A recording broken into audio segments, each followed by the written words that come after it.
Bismillahirrahmanirrahim. Assalamualaikum warahmatullahi wabarakatuh.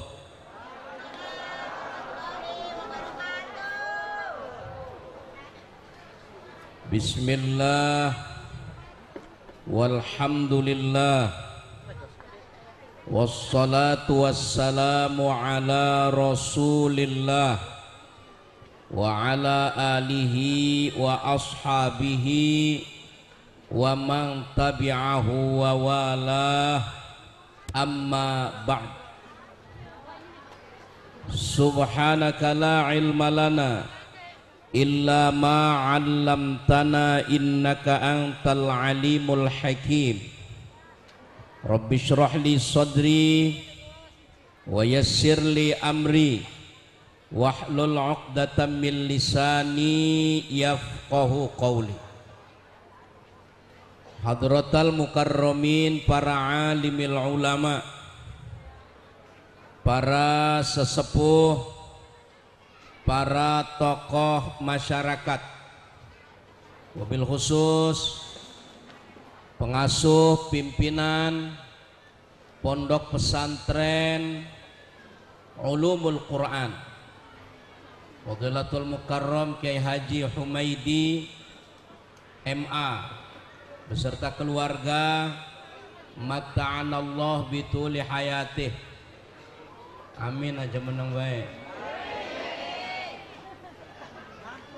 Ketua Majelis Ulama Indonesia Kecamatan Cipunagara Fadilatul Mukarram Kiai Haji Rahmat Saleh, mata'anallah bituli hayatih. Sesepuh kita, Ketua PC Ma'arif Nahdlatul Ulama Kabupaten Subang Fadilatul Mukarram Dr. Kiai Haji Amir Syarifuddin, mata'anallah bituli hayatih. Ketua Lembaga Kesehatan Nahdlatul Ulama Kabupaten Subang Fadilatul Mukarram Al-Ustadz Edi MAG, terasna hilap dan naon. Para asatidz, ibu-ibu, halo, masker dianggo bu, covid, bapak-bapak, anak-anakku semua, para khotimin dan khotimatil Quran, para wisudawan wisudawati, yang insya Allah semoga kita ini senantiasa diberikan keberkahan, diberikan kemuliaan, diberikan kesehatan, dijaga oleh Allah dari COVID-19 sehingga kita sehat terus. Mudah-mudahan Allah juga memberikan kita umur yang barokah. Kita doakan anak-anak kita yang barusan tadi menyelenggarakan khatmil Quran, yang sebentar lagi juga wisuda, kelak Allah jadikan anak yang soleh dan solehah, berguna bagi agama, nusa dan bangsa. Kita patut bersyukur, bu, woi, mentang-mentang pakai masker tak kadangu ya. Bu, kita patut bersyukur, alhamdulillah tinggal di Indonesia. Kenapa kita bersyukur? Alhamdulillah Indonesia ini mayoritasnya beragama Islam. Dan Islam yang dianut oleh warga negara Indonesia ini adalah Islamnya Islam rahmatan lil alamin. Betul atau tidak? Kita patut mensyukuri sampai detik ini di Indonesia tidak pernah terjadi perselisihan, peperangan seperti yang terjadi di negara-negara lain. Betul? Tidak seperti terjadi di Syria, tidak terjadi seperti di Irak, tidak terjadi seperti di Palestina. Indonesia tetap aman. Mereka juga mayoritasnya umat Islam, tapi terjadi huru-hara, terjadi peperangan antara sesama. Alhamdulillah di Indonesia terlindungi. Kenapa? Karena Indonesia umat Islamnya menganut ajaran Islam rahmatan lil Islam yang dianut oleh mayoritas umat Islam di Indonesia ini mampu menempatkan negara. Bagaimana menempatkan posisi negara di Indonesia? Islam yang ada di Indonesia ini sudah komitmen. Pancasila merupakan ideologi bangsa yang sudah disepakati itu oleh ulama-ulama dulu kita.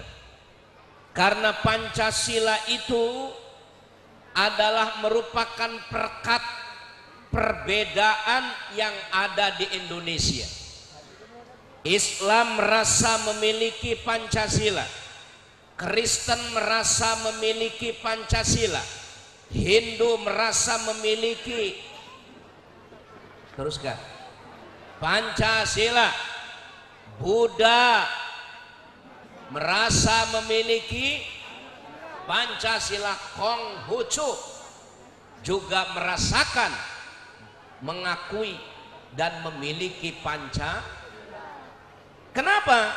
Karena sekali lagi Pancasila ini merupakan satu makhraj, jalan keluar untuk hidup kita bersama-sama berbangsa dan bernegara.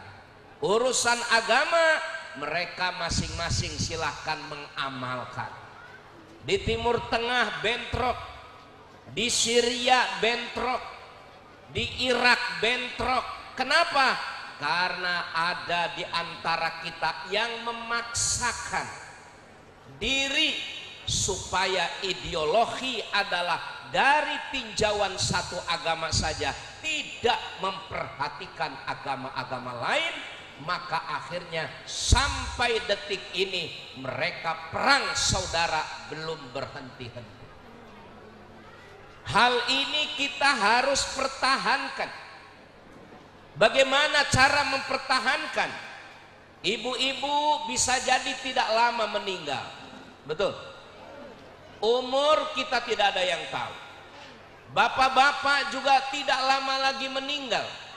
Supaya Indonesia eksis seperti ini, kita harus mempersiapkan generasi-generasi yang handal, yang mampu mempertahankan dua hal.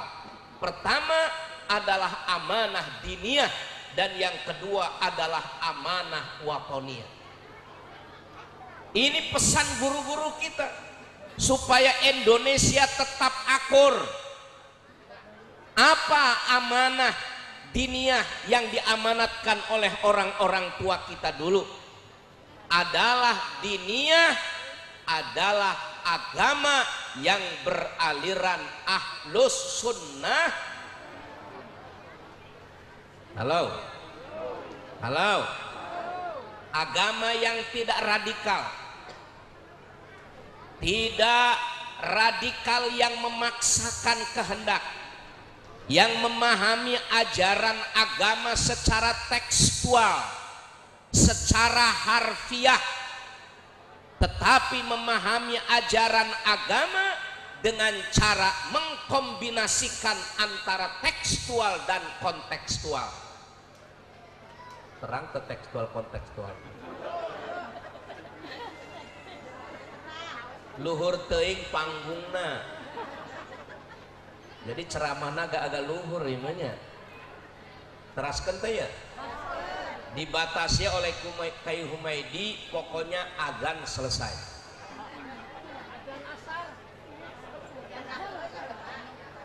Azan maghrib, azan asar. Siap Bu? Terdengar azan, berhenti.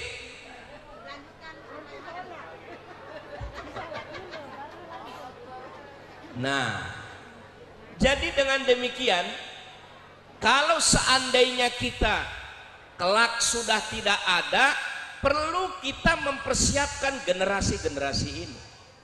Mereka lah yang akan mempertahankan panji-panji ini. Kata Rasulullah, la aqulu alif lam mim harfun walakin alifun harfun walamun harfun wa mimun harfun wa kullu harfin asyaru hasanat. Aku tidak mengatakan, kata Rasulullah, alif lam mim itu huruf, tapi alif huruf, lam huruf, mim juga huruf. Setiap satu huruf pahalanya, kebaikannya 10 kali lipat. Berarti kalau baca alif lam mim sudah 30 pahala. Eta kakarak 3 huruf. Atau komo sajus pak atau komo lamun maca sajus teh seberapa huruf? Woi pak, sajus seberapa huruf? Ya Allah ya Allah, sok maca Quran tuh. Sajus seberapa huruf? Bu, jawab karunya bapana. Tarang ngaji bapana. Bu, sajus berapa huruf? Ya Allah, neng. Sajus berapa huruf? Aduh, komo budak. Jang, nggak ada yang pernah ngitung. Astagfirullah, sarua jeung aing lamun gitu mah. Jadi nggak ada yang pernah ngitung. Berarti sama-sama kita nggak pernah ngitung huruf. 1 juz berapa huruf? Dikali 10. Masya Allah. Anak yang baca Quran 1 juz itu mereka dapat pahala dengan 1 huruf dikali 10.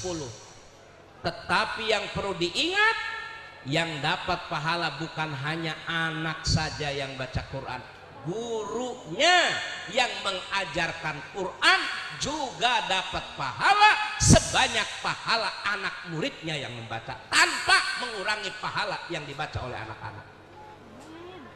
Pak Ustadznya sudah meninggal, dikirim ke kuburan.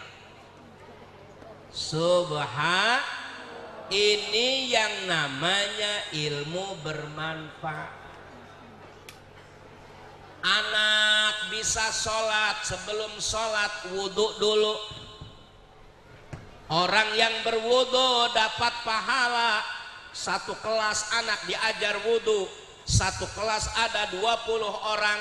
Akhirnya anak-anak bisa berwudhu dengan bagus. Setiap anak berwudhu dapat pahala, dan pahalanya juga Allah berikan kepada gurunya tanpa mengurangi pahala murid. Belum anaknya sholat, di pagahan sholat, bagaimana takbiratul ihram, bagaimana sedekap diajarkan sama gurunya. Kadang-kadang ngangkat. Ini kalau orang ahlus sunnah wal jamaah cara ngangkat ge jelas aya ajaran kitabna aya. Bu, belajarnya makanya harus bersanad. Jangan jadi ustadz abal-abal. Aya ustadz nu terkenal, saya mah tidak punya guru, belajar agama otodidak langsung dari Rasulullah. Aya ustadz ngomong nu kitu, teu pernah make kopiah, ngajar di masjid pakai kaos oblong. Make kopiah laken. Nu karari itu ustadna ternyata banyak peminat, rata-rata awewe. Ya Allah ya Rabbi. Hah? Bola laki loba. Kalau belajar agama harus jelas, Ibu. Sanadnya jelas supaya kita ilmunya nyambung kepada Rasulullah. Coba kalau kita sholat nggak jelas, dari mana sanadnya? Makanya banyak anak-anak yang sholatnya ayeuna zaman kiwari ayeuna. Sholatnya kieu.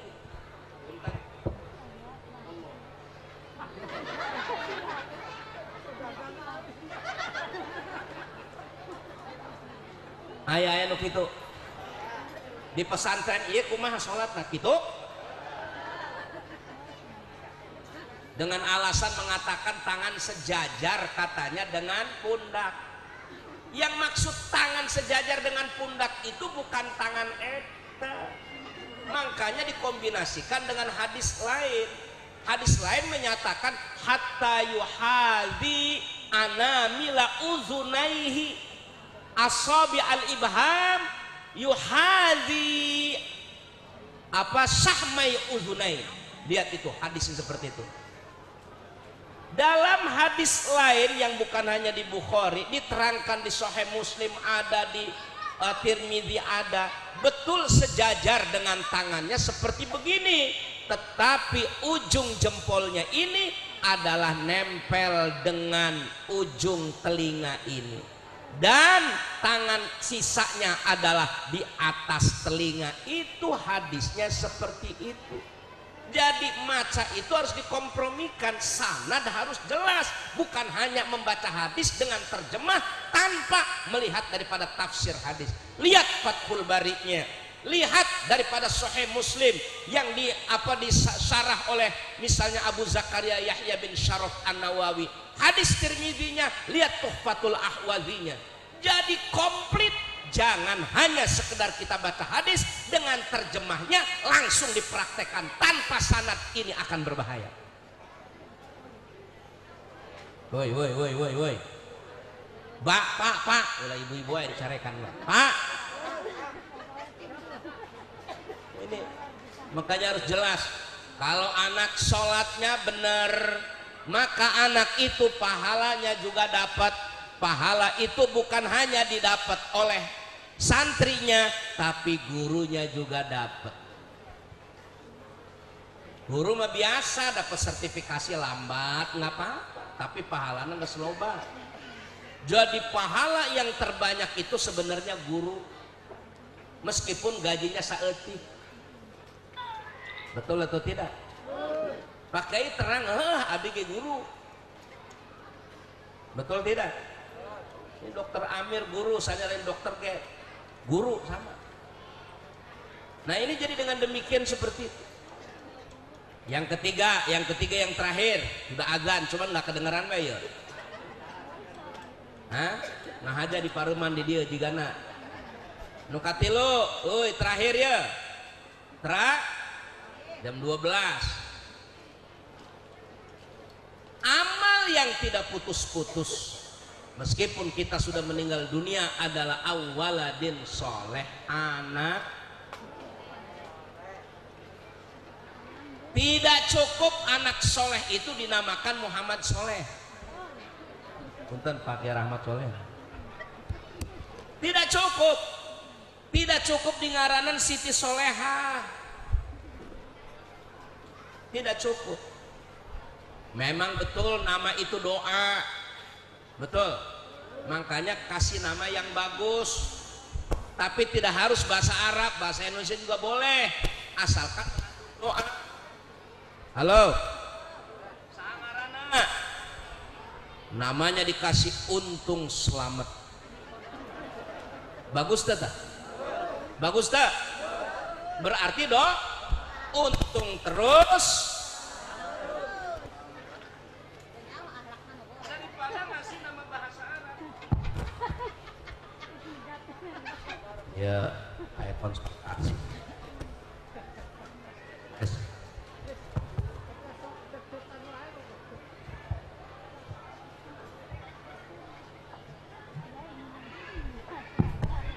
Es.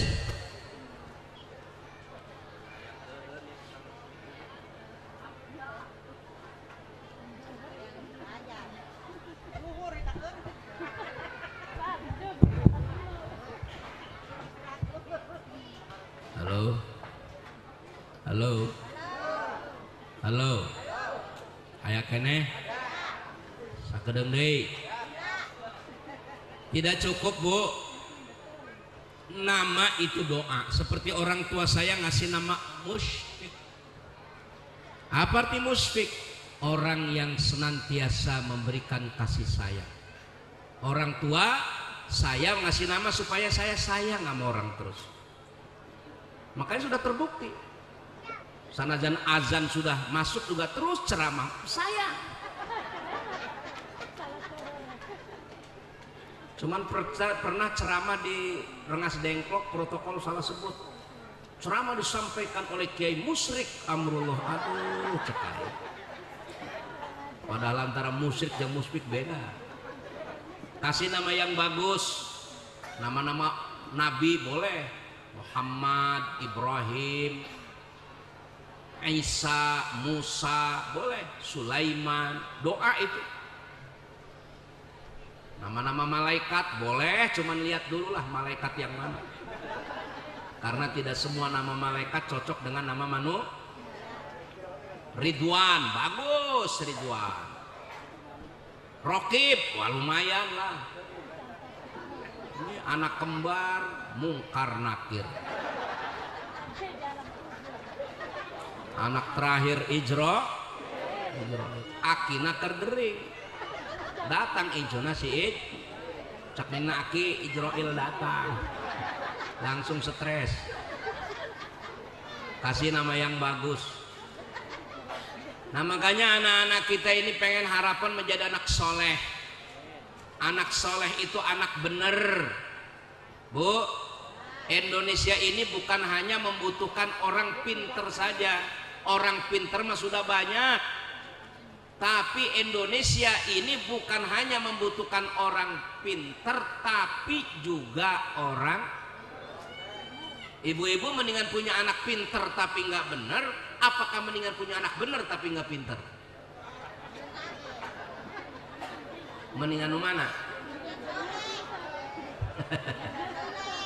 Biar cenah pertanyaan apa gimana? Pengen kita sih anaknya pinter Nah ini bismillah. Ini dididik menjadi anak benar. Insya Allah. Mudah-mudahan tidak ada yang kecewa kalau anaknya dipesantrenkan. Insya pesantren di Subang ini banyak. Ada sekitar 500-an lebih pesantren di Subang.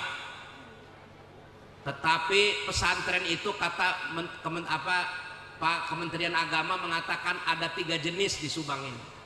Ada pesantren zona merah, ada pesantren zona kuning, ada pesantren zona hijau. Yang pesantren zona hijau adalah pesantren yang bangunannya ada, kiainya ada, santrina ayah. Itu jalur hijau seperti pesantren ini. Pesantren Darussalam itu namanya pesantren jalur hijau. Jumlahnya ada 151. Saya apal karena kemarin dana Covid dapat 19, dana Covid-19 menang kabeh, termasuk Kiai Humaydi juga nih. Pak Kiai tahu, saya juga dapat masalahnya. Ada 151. Ada nu jalur koneng. Pesantren itu ada bangunannya. Kiainya juga ada, mung santrina tidak mungkin sekolah unggul di sekolah balik. Ini jalur kuning. Aya pesantren mu jalur berem. Daftarna di Kemendagna aya pesantren anu, tapi pas giliran diteliti pesantrenna eueuh kiaina geus paeh, santrina ge teu aya. Jadi daftarna aya wungkul. Jadi sudah lama rupanya tidak diperbaiki. Itu namanya jalur zona hijau. Nah, pesantren banyak. Nah, Iya jalur merah. Cek saja non. Ibu sok. Memang kalau sudah siang ini kadang-kadang pikirannya kemana-mana. Jalur merah, dengekeun, awas salah ngomong. Jalur. Nah, kita dengan demikian, bapak-bapak, ibu-ibu, maka kita bersyukur kepada Allah. Ibu-ibu menyekolahkan anak, mendidik anak di pesantren. Meskipun sekarang masih suasana pandemi COVID-19, pesantren sudah siap. Asalkan protokol kesehatan dilakukan. Jaga kesehatan. Jangan sampai pesantren dijadikan klaster baru pandemi COVID-19. Kita berdoa kepada Allah. Mudah-mudahan anak-anak kita terselamatkan semua. Terjaga semua. Kiainya dilindungi oleh Allah. Ulama-ulamanya dilindungi oleh Allah. Dijaga kesehatannya. Dipanjangkan umurnya, diberikan keberkahan dalam hidupnya. Al-Fatihah.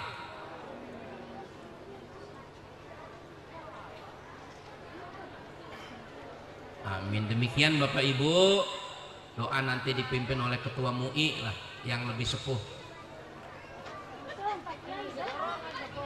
Padahal saya diminta sini untuk ceramah hungkul, bukan untuk berdoa. Namun borongan pan amplopnya 2 Bu. Karena zaman COVID-19 langsung saja. Mari kita angkat kedua belah tangan kita. Bermohon kepada Allah Subhanahu wa taala. Allahumma shalli ala sayyidina Muhammadin wa barik wasallim wa radhiyallahu ta'ala an kulli sahabati Rasulillah ajma'in. Bismillahirrahmanirrahim. Alhamdulillahi rabbil alamin. Allahumma salli ala sayyidina Muhammad wa ala ali sayyidina Muhammad. Allahumma inna nas'aluka ya Allah an taj'ala awladana wa dhurriyyatina wa talamidana wa tilmidatina salihin salihat ulama al-amilin nafi'in nafi'at حافظين القرآن والحافظات اللهم احفظهم واحفظ صحتهم وسلامتهم وأمنهم بسم الله تحصنا بذي العز والجبروت واعتصمنا بالملك والملكوت وتوكلنا بالحي الذي لا يموت اصرف عنا عن البلاء والوباء والغلاء والطاعون والشدائد والمحن والفتن ما ظهر منها وما بطن منا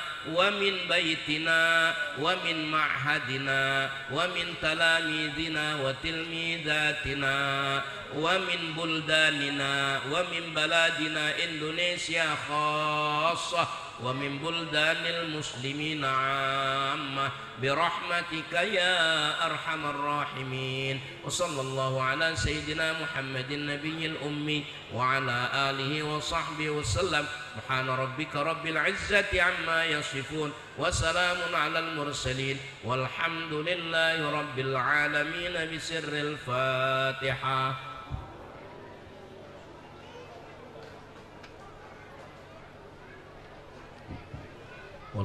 Demikian kurang lebihnya mohon maaf. Wallahul muwaffiq ila aqwamit thoriq. Wassalamualaikum warahmatullahi wabarakatuh.